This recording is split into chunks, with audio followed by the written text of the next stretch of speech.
Hundreds of engineers working day and night to make the fastest circuit cars on Earth. 20 brilliant athletes, the cream of the cream. Billions of dollars in deals. An unequaled culture of prestige. And an American team rocking the Russian flag.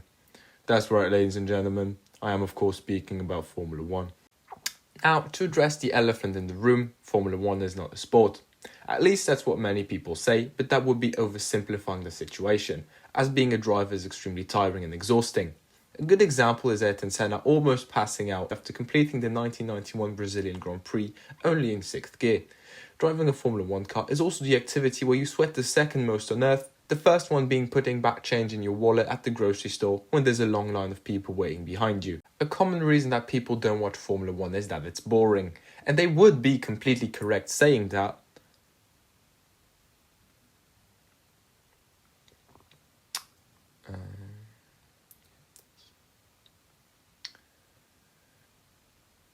If you want to start watching F1 for whatever reason, the first thing you're going to need to do is pick a favorite driver.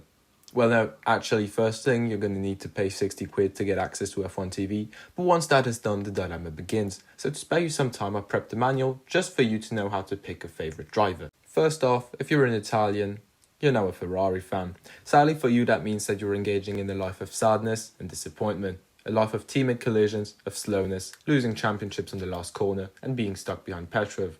If you so happen to not be Italian, your choices are open and free. Nostalgic? Mick Schumacher. You secretly dream to drink champagne out of a shoe? Danny Rick. Sex offender? Mazepin. Discord mode? Mazepin. But I'm really just repeating myself here. r/Formula Dank user? Nobody, so you can pick the winning side in internet arguments. Of course, when you are pushing at the absolute limit and racing side by side, contact and thus crashing is inevitable, as are the memes following up these crashes. Now, luckily, safety has made a lot of improvements in recent years, but in the past people died every few races because somehow the 160 kph face-first impacts weren't absorbed entirely by the hay bale that the local farmer put there 6 weeks ago. But an example that perfectly shows the evolution is that in 1955, a Mercedes took off during a race at Le Mans, landed in the grandstand, and sadly tragically ended 77 people's lives, whereas today they are sponsored by CrowdStrike. Damn, that joke's gonna get me in trouble. Subscribe, please.